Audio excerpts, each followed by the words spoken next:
Salut à tous, c'est Mathieu, on se retrouve pour un nouvel animé review. Donc je vais vous parler du deuxième animé que j'ai regardé après ma reprise de visionnage. Il s'agit de Aoharu Ride, connu aussi sous le nom de Blue Spring Ride, si je l'ai bien prononcé. Et donc du coup, je vais vous faire découvrir donc ce manga le plus brièvement possible, avec des informations de base, un résumé et une notation accompagnée de mon avis. Aoharu Ride, moi je préfère le prononcer en japonais, hein, je vous le dis tout de suite. Donc Aoharu Ride est un animé de 12 épisodes qui a été diffusé en été 2014, donc c'est-à-dire entre juillet et décembre, et qui a été produit par le studio Production IG. C'est un animé de type romance, comédie, school life, mais aussi drame, donc on peut facilement le mettre dans la catégorie shoujo. C'est un animé qui a été basé sur un manga de Sakisaka Iyo qui comporte 13 tomes et qui avait été publié par les éditions Shueisha au Japon et Kana en France. Passons maintenant à mon magnifique résumé écrit par mes soins. Futaba Yoshioka, une collégienne auparavant féminine, a décidé de changer du tout au tout après que le garçon qu'elle aimait, Ko Tanaka, lui a posé un lapin et a déménagé et après l'avoir été exclue de tous. C'est-à-dire qu'elle a perdu tous ses potes et le garçon qu'elle aimait, il est parti du jour au lendemain. Maintenant au lycée, elle se comportant différemment. C'est-à-dire qu'elle est un petit peu garçonne, elle bouffe pour 4 et elle essaye du tout de ne pas être désirable par un autre garçon. Voilà. Elle finit par retrouver le fameux Ko sous un autre nom. Cependant, lui aussi semble complètement différent. Vous sentez un petit peu le pourquoi il y a du drame là-dedans, déjà le mec qui revient, il a changé de nom, etc. Vous avez compris, on passe tout de suite à la vie. Moi, c'est un manga, je vais vous le dire tout de suite, que je trouve bon, voire très bon. Le seul point négatif qui a parfois beaucoup d'ampleur, enfin qui se répartit sur toute la série, c'est que c'est parfois un peu cliché sur les drames, les relations entre lycéens, lycéennes, etc. C'est un peu gnangnan parfois, voilà, c'est ce qu'on retrouve un peu dans tous les shoujo. Ça fait un peu... trop cucu, pas cucu la praline, voilà, non, ça fait trop gonzesse, mais vraiment, genre c'est gnangnan, voilà, j'ai pas d'autre nom à dire, c'est un petit peu gnangnan, c'est un peu trop cliché, voilà. Par contre, dans les points positifs, c'est vraiment un manga, enfin c'est un animé auquel on peut très vite s'attacher. Si vous avez eu donc des histoires d'amour, vous avez ressenti des choses quand vous étiez au lycée, vous êtes obligé de trouver ça attachant, aussi bien le personnage masculin que féminin. Parce qu'au début on a l'impression que Ko est très distant, mais il a quelque chose de mystérieux, on veut savoir ce qu'il y a derrière, pourquoi il est devenu comme ça. Donc on s'attache à l'animé, et c'est aussi beaucoup d'émotions. Je crois que c'est dès le 3e épisode, j'ai chialé un coup. Après ça a été mieux, hein. Ça c'est un peu mieux réparti, voilà, c'était mieux dosé, mais je crois que j'ai chialé au 3e épisode, ou le 4e, je sais plus, hein. Je vous avoue j'ai un petit bug de mémoire. Et c'est aussi dû en partie grâce aux OST, qui sont très bonnes, car au moment justement où j'ai chialé, je me suis fait la réflexion, mais putain, mais la musique elle va trop bien avec. Donc voilà, un manga prenant, émotif, et avec un bon fond sonore, et avec des beaux dessins, voilà. C'est vraiment un shoujo classique, mais qui, pour ma foi, qui sera probablement incontournable. On passe tout de suite à la notation. Donc, comme la dernière fois, il y aura les graphismes, l'histoire, les personnages et l'originalité. Donc, tout de suite, les graphismes, c'est-à-dire la qualité graphique des personnages, du décor, etc.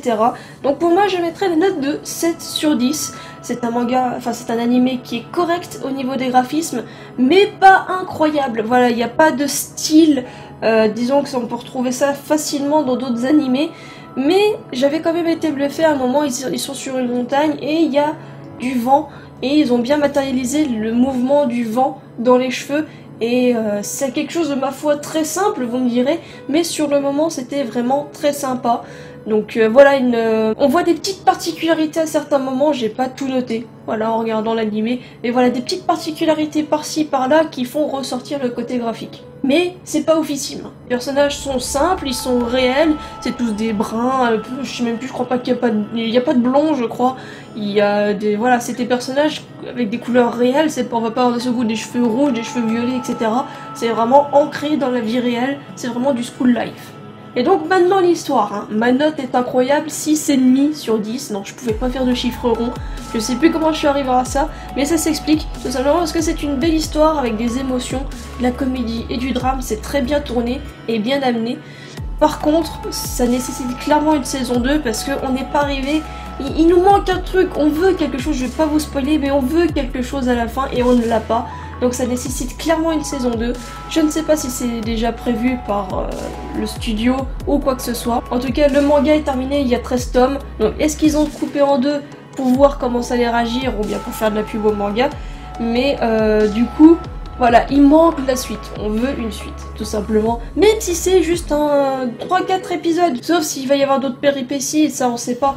Mais voilà, il nous faut une suite. Donc belle histoire, incomplète. Pour les personnages, j'ai mis une note de 9 sur 10. Donc c'est pas l'apparence des personnages, mais leur caractère, qui ils sont, leur background, et tous les personnages ont un background. Je crois qu'il n'y en a qu'un seul dont le background n'a pas été détaillé, et je pense que s'il y a une saison 2, ce sera fait à ce moment-là. Mais autrement, tous ont un background et peuvent être liés les uns aux autres. Et ça, c'est super intéressant. Au moins, c'est un shoujo qui a un minimum de profondeur. Et je pense qu'on peut facilement s'identifier à l'un des personnages d'une manière ou d'une autre, ce qui fait que ça le rend d'autant plus attachant. Et enfin, la note d'originalité, 7 sur 10. Alors, pour plusieurs raisons. Déjà, c'est sûr que c'est un shoujo avec une histoire d'amour entre lycéens. Ça peut paraître classique, mais le mec disparaît sans laisser de traces. Il avait posé un lapin à une fille qu'il aimait bien. Il se retrouve, lui il l'a reconnu, mais pas elle. Enfin, elle a l'impression, mais elle n'est pas sûre. Elle le retrouve, mais il n'a pas le même nom, donc elle comprend pas. Ils se retrouvent au même endroit, ça fait une belle petite scène que là où c'était vu la dernière fois. On a aussi le background par rapport au fait de s'identifier en tant que personne propre, d'assumer qui on est. Est-ce que je peux m'intégrer au lycée et au collège en étant très féminine, en étant un garçon manqué, etc. On a aussi un personnage secondaire qui a une histoire d'amour un peu différente, mais ça rajoute de l'ampleur à l'histoire. Pareil, on a l'autre personnage féminin secondaire, il va venir mettre son grain de sel malheureusement dans l'histoire de Futaba. Donc il y a de l'originalité, notamment par rapport au personnage masculin principal, Ko. Voilà, ça on peut pas nier. Le mec il revient, il disparaît sans laisser de traces, il revient du jour au lendemain avec un nouveau nom, il ne veut plus être comme avant, il ne veut plus s'approcher des gens. Avant c'était un garçon qui était très sociable et au final qui finit un peu introverti, etc., asocial. Donc du coup, voilà, on se demande ce qui s'est passé, on a envie de savoir, on se dit qu'il y a dû se passer un truc assez gros, mais on sait pas quoi exactement. Au fur et à mesure de l'histoire, on oublie qu'il y a pu se passer quelque chose, et poum, ça nous retombe sur la gueule au bout d'un moment. Donc je trouve que c'est à la fois bien animé, parce qu'on oubliait presque ça. Enfin, faut voir l'animé pour comprendre, parce que je ne veux pas vous spoil. Mais voilà, c'est... je pense que c'est bien amené, l'histoire a très bien été construite. On a des enchaînements, parfois qui peuvent être prévisibles ou non. J'avais peur au début parce que je ne voulais plus regarder d'animé, shoujo, school, etc. parce que j'en avais trop regardé par le passé. Mais donc du coup, franchement, le visionnage de Blue Spring Ride ou Aoharu Ride m'a vraiment réconcilié avec le genre. Ce qui nous donne au final une moyenne de 7,4 sur 10. Donc moi voilà, je pense que c'est amplement mérité. C'est pas le meilleur animé du monde. Il y a peut-être quelqu'un qui le classera comme son animé préféré et de manière tout à fait logique et normale car c'est un très bon animé. Après voilà, je vous laisse vous faire votre avis, n'hésitez pas à me dire grosso modo dans les commentaires si vous voulez donner une note ou quoi que ce soit, ça pourrait être rigolo. Et voilà, ça sera tout pour cette présentation de Aoharu Ride, Blue Spring Ride. Hein, j'ai pas fait exprès du tout. En plus c'est vrai, j'ai pas fait exprès. Donc du coup, voilà, n'hésitez pas à me dire dans les commentaires si vous avez déjà vu cet animé, si vous avez lu le manga, peut-être. Qu'est-ce que vous en avez pensé? Évitez de faire trop de spoil, sauf si une personne vous demande, etc. Dans ce cas, on s'arrange dans les commentaires.